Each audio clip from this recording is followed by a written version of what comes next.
ఈ వీడియోలో మీకు జ్వరం వచ్చినప్పుడు తీసుకోవాల్సిన జాగ్రత్తలు అండ్ కామన్ గా చేసే మిస్టేక్స్ అండ్ మీకు వచ్చిన ఇన్ఫెక్షన్ త్వరగా తగ్గాలంటే ఈ వీడియో ఎండ్ వరకు తప్పకుండా చూడండి. సబ్స్క్రైబ్ చేసుకోవడం మర్చిపోకండి. టిప్ నెంబర్ 1, కోవిడ్ తర్వాత చాలా అవేర్నెస్ పెరిగింది. ఎంత అంటే మన హెల్త్ మనమే పాడు చేసుకునే అంత. ఎందుకంటే గొంతు నొప్పి వస్తే అజిత్రోమైసిన్ వాడడం, జ్వరం వస్తే సెఫిక్సిమియా క్లావం వాడడం, అది కూడా జస్ట్ 1 to 2 days మాత్రమే వేసుకుంటున్నారు. ఇలా యాంటీబయాటిక్స్ మీ ఇష్టం వచ్చినట్టు వేసుకోకండి. ఏ యాంటీబయాటిక్ అయినా 5 to 7 days కోర్స్ లా వాడాలి. మీరు ఇలా దొరికిన యాంటీబయాటిక్స్ వేసుకుంటే మీ ఇన్ఫెక్షన్ అస్సలు తగ్గదు. దానివల్ల యాంటీబయాటిక్ రెసిస్టెన్స్ అనేది డెవలప్ అవుతుంది. అలా అయినప్పుడు మీ డాక్టర్ ఏం చేస్తారు, ఈ యాంటీబయాటిక్ కాకుండా దీనికంటే హయ్యర్ డోస్ యాంటీబయాటిక్ రాస్తారు. అందుకే డాక్టర్ ప్రిస్క్రిప్షన్ లేకుండా యాంటీబయాటిక్స్ వాడకండి. ఇంకా మీ ఇష్టం. టిప్ నెంబర్ 2, వైరల్ ఫీవర్స్ లో అన్నిటికంటే మెయిన్ ట్రీట్మెంట్ ఏంటో తెలుసా?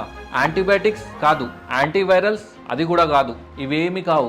ఆన్సర్ ఏంటంటే హైడ్రేషన్. అంటే మీరు వాటర్ ఎక్కువ మోతాదులో తీసుకోవాలి. ఇదే అన్నిటికంటే మెయిన్ ట్రీట్మెంట్. ఒకవేళ మీరు కనుక వాటర్ సరిగా తీసుకోకపోతే సివియర్ డీహైడ్రేషన్ డెవలప్ అవుతుంది. దానివల్ల వైరల్ ఫీవర్ లో ఉన్న సిమ్టమ్స్ అనేది ఇంకా ఎక్కువగా అవుతాయి. కొందరిలో ఎంత సివియర్ అవుతుందంటే బీపీ లో అవ్వడం, కిడ్నీ డ్యామేజ్ అవ్వడం, కోమా అండ్ ఫైనల్ గా వెంటిలేటర్ మీద ఎండ్ అవ్వచ్చు. సో వాటర్ అనేది ఎక్కువ మోతాదులో తీసుకోండి. టిప్ నెంబర్ 3, వైరల్ జ్వరం ఆర్ వేరే జ్వరం వచ్చాక ఫీవర్ తగ్గిన వెంటనే కొందరు వర్క్ స్టార్ట్ చేసుకుంటారు. అలా మాత్రం అస్సలు చేయకండి. జ్వరం తగ్గిపోయిన తర్వాత మినిమం 3 to 5 days రెస్ట్ తీసుకోవాలి. ఎందుకంటే మీ బాడీ ఫుల్ గా రికవర్ అవడానికి రెస్ట్ అనేది చాలా ఇంపార్టెంట్. ఒకవేళ మీరు కనుక రెస్ట్ తీసుకోకపోతే వీక్నెస్ అనేది ఎక్కువగా ఉండటం, బాడీ పెయిన్స్, మళ్ళీ బాడీలో ఇన్ఫెక్షన్ పెరిగి ఫీవర్ రావడం ఇలాంటివి జరుగుతాయి. ఇంకా చాలా ప్రాబ్లమ్స్ వస్తాయి. ఇందుకోసమే వైరల్ ఫీవర్ వచ్చాక రెస్ట్ అనేది చాలా ఇంపార్టెంట్. వైరల్ ఫీవర్ యా ఫీవర్ వచ్చినప్పుడు chicken, mutton, fish or biryani తినకూడదు. ఎందుకంటే ఫీవర్ ఉన్నప్పుడు మన బాడీలో ఎనర్జీ అనేది ఇన్ఫెక్షన్ తగ్గడానికి ఫోకస్ చేస్తుంది.